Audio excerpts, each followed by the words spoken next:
Welcome to Aadya TV. ఇప్పుడు మనకు తెలుసు 2.5 గంటల సేపు కాళేశ్వరం ప్రాజెక్టు మీద హైకోర్టులో వాదనలు వినిపించడం అనేది జరిగింది. ఇక్కడ జోషి కమిషన్ ఇచ్చిన నివేదిక ప్రకారం ఇక్కడ హైకోర్టుకు రావడం జరిగింది ఆ కేసు.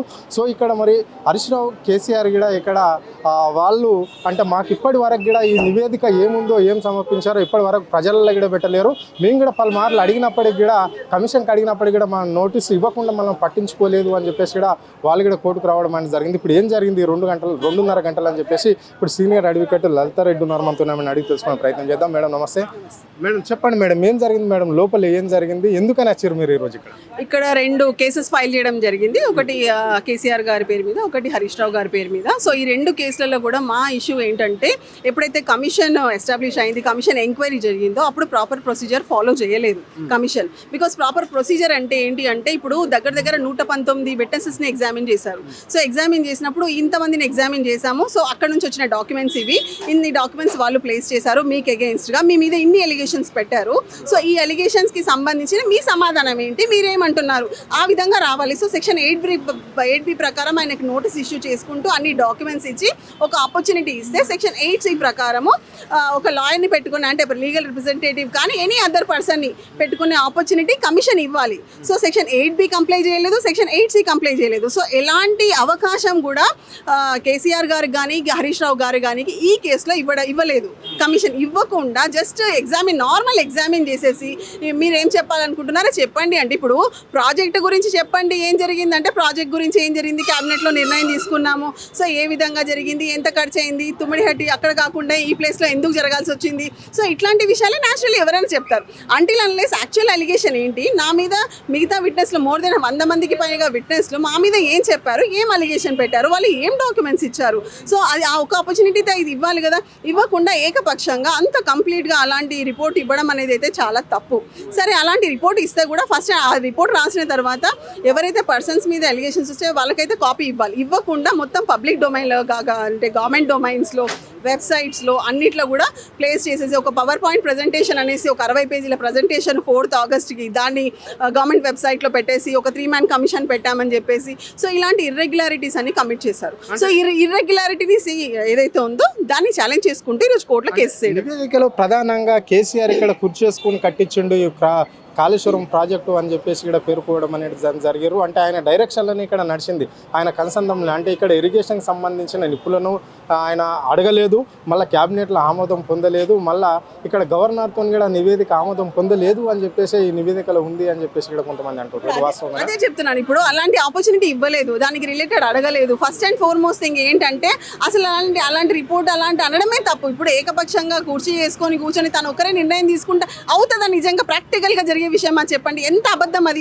అంటే చూస్తుంటేనే అలాంటి సత్యదూరమైన మాటలు మాట్లాడుకుంటూ అసలు అలాంటి రిపోర్ట్ ఇవ్వడం ఏంది. మీరు జస్ట్ ఆలోచించండి ఏ విధంగా జరుగుతుందా. క్యాబినెట్ నిర్ణయం ఉంది, క్యాబినెట్ అప్రూవల్ ఉంది, అందులో ఈటెల రాజేందర్ గారు కూడా ఉన్నారు, వన్ ఆఫ్ ది పర్సన్, ఆయన కూడా చెప్పారు కదా. సో ఇవన్నీ ఇంత చక్కగా ఈవెన్ ఈటెల రాజేందర్ గారు కూడా ఆయన కూడా ఎగ్జామిన్ చేశారు. సో ఇవన్నీ చెప్పిన తర్వాత కూడా అలాంటి రిపోర్ట్ ఇవ్వడం ఏంది. సరే అలాంటి రిపోర్ట్ ఇచ్చేటప్పుడు కూడా ఆపర్చునిటీ ఇవ్వండి. నిజంగా కూడా మీరు ఒక సైడ్ వినాల్సిన అవసరం ఏముంది. మోర్ దెన్ అంటే దగ్గర 119 మంది ఎగ్జామిన్ విట్నెస్ అయితే వాళ్ళు ఏం అలిగేషన్స్ చేశారు, ఏమన్నారు, ఏం డాక్యుమెంట్స్ ఇచ్చారు, ఐ షుడ్ నో కదా. I have a complete right.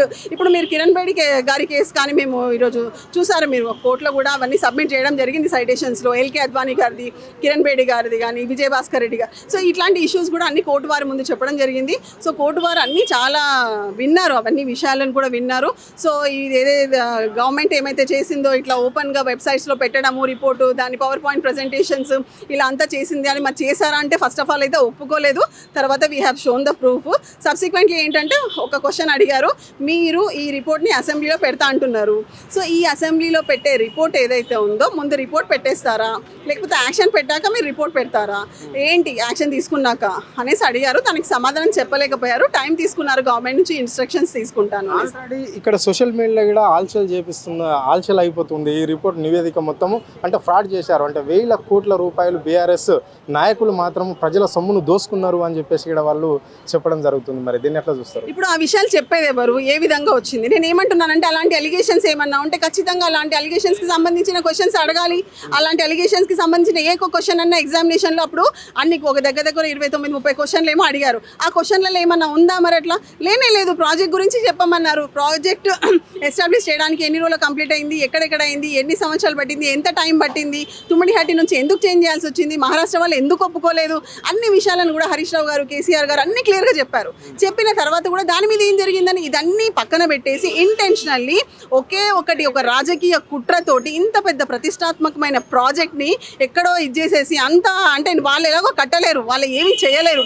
ఇంత మంచి ప్రతిష్టాత్మక ప్రాజెక్ట్ని కట్టిన ఒక మహాత్ముడిని ఈ విధంగా ఇలాంటి తప్పుడు రిపోర్ట్లో ఇరికించేసి ఇలా చేయడం అనేది అయితే గవర్నమెంట్ తరఫు నుంచి చాలా తప్పది. అలాంటిది అంతా అసలు ఏం జరగలేదు, అలాంటి అన్యాయం ఏం జరగలేదు, అలాంటి మాల్ ప్రాక్టీసెస్ అనేదే కూడా ఈ ప్రాజెక్ట్ విషయంలో జరగలేదు. ఒక ప్రాపర్ ఆపర్చునిటీ ఇవ్వకుండా ఏదైతే వన్ సైడ్ ఏకపక్షంగా ఇదేదైతే నిర్ణయం పెట్టారో అది ఖచ్చితంగా తప్పు. అది అందుకనే మేము కోర్టుకు రావడం జరిగింది. అంటే ఇప్పుడు ప్రధానంగా ఏ అంశాల మీద ఈ డిస్కషన్ జరిగింది 2.5 గంటలలో? మళ్ళీ అడ్వకేట్ జనరల్ ఏమంటున్నాడు? అడ్వకేట్ జనరల్ అయితే మెయిన్ ఇప్పుడు section 8B and 8C comply చేయలేదు అనే మెయిన్ పాయింట్. బికాస్ మీరు కిరణ్ బేడి కేసులో కానీ, మీరు ఎల్కే అద్వానీ గారి కేసులో కానీ, విజయభాస్కర్ రెడ్డి కేసులో కానీ ఇదే జరిగింది. సో దాంట్లో కూడా కంప్లీట్గా కమిషన్ ఇచ్చిన రిపోర్ట్ని సెటిసైడ్ చేయడం జరిగింది. సో అవన్నీ కూడా మేము చెప్పాము. ఈ కేసులో కూడా మాకు సెక్షన్ 8B ప్రకారం నోటీస్ ఇవ్వలేదు. ఆ విషయం మేము ఎప్పుడైతే అక్కడ చెప్పడం జరిగిందో అడ్వకేట్ జనరల్ ఏమంటారంటే, మీరు కంటెంట్ చూడండి, మేము సెక్షన్ మెన్షన్ చేసామా మెన్షన్ చేయలేదా చూడకండి, అదంటే మన డీమ్డ్ అనుకోండి అంట. ఒకటేదో ఇచ్చేసి దాన్ని ఇట్లా ఉంది, అది యాక్చువల్గా సమన్స్ అటెండ్ అవ్వమని కేసు పడిన ఉంది అని. సో దాన్ని ఈ విధంగా అనుకోండి అని ఎలా అంటారు? అనడానికి లేదు కదా. సో సెక్షన్ 8B అని పర్టికులర్గా సెక్షన్ రాయలేదు, కానీ మేము రాసింది అదే, మీరు అలా అనుకోవాలని అన్నారు. కానీ యాజ్ పర్ లా అది కరెక్ట్ కాదు, అలా అనడానికి లేదు. చివరిగా అంటే ఈ రోజుతో అయిపోయినట్లన్నా ఈ కేసు, మరి లేకుంటే ముందు కూడా ఇంకేమైనా వాయిదాలతో కొనసాగుతుందా? రేపు కూడా ఉండే అవకాశం ఉందా? ముందైతే అడిగారు, మండేకి అడిగారు, మళ్ళీ కాదు అనేసి ఇంకా రేపటికి ఇచ్చారు. సో చెప్పలేము రేపు మళ్ళీ ఏం కొత్త జరుగుతుందో. మేమైతే రేపు ఖచ్చితంగా మాకు రిలీఫ్ వస్తుంది, ఇంటరిమ్ రిలీఫ్ వస్తుంది అనేసి మేము అనుకుంటున్నాము. సో ఈరోజు జరిగిన వాదోపవాదాలు అన్నీ కూడా మేము ప్లేస్ చేసిన రికార్డ్ కానీ, డాక్యుమెంట్స్ కానీ అన్నీ సఫిషియెంట్ ఉన్నాయి. సో క్లియర్గా we have establish that government commission has utterly failed to comply section 8B and 8C. So ఈ నివేదిక ప్రకారంగా కూడా ఖచ్చితంగా ఇప్పుడు ఆయన ఏం చెప్తారు రేపు ఆన్సర్, దాన్ని బట్టి ఒక ఇంటరిమ్ రిలీఫ్ వస్తుంది. ఆ తర్వాత ఈ ఏదైతే మేము రిట్ పిటిషన్ వేసామో అది కూడా పిటిషన్స్ కూడా ఖచ్చితంగా అలవ్ అవుతాయి. ఇది పరిస్థితి. అంటే హైకోర్టులో సంబంధించిన గవర్నమెంట్ లాయర్లు మాత్రం ఇక్కడ సమాధానం చెప్పలేకపోయారు అని చెప్పేసి ఇక్కడ స్పష్టంగా చెప్పడం అనేది జరిగింది. అంటే కాళేశ్వరం ప్రాజెక్టు ఎలాంటి ఫ్రాడ్ జరగలేదు, కావాలని ఏదో రాజకీయ కోణంలోనే ఇది కుట్ర చేస్తున్నారు అని చెప్పేసి ఇక్కడ లలితారెడ్డి స్పష్టంగా చెప్పడం అనేది జరిగింది. అంటే రేపు మళ్ళీ కోర్టు వాయిదా వేయడం అనేది జరిగింది. రేపు విచారణలో ఏదో ఒకటి తెలియబోతుంది. కాబట్టి మేమే విజయం సాధిస్తాము, అక్కడ ఎలాంటి ఫ్రాడ్ లేదు కాబట్టి ఇక్కడ కావాలని ప్రభుత్వం తప్పుతో పట్టిస్తుంది, ఇక్కడ కావాలని గవర్నమెంట్ అడ్వకేట్లను ఇక్కడ పంపించి తప్పుతో పట్టిస్తుంది కేసును అని చెప్పేసి ఇక్కడ స్పష్టంగా చెప్పడం అనేది జరిగింది. కెమెరా పర్సన్ ప్రభుత్వ వారు, నా టీవీ, హైదరాబాద్.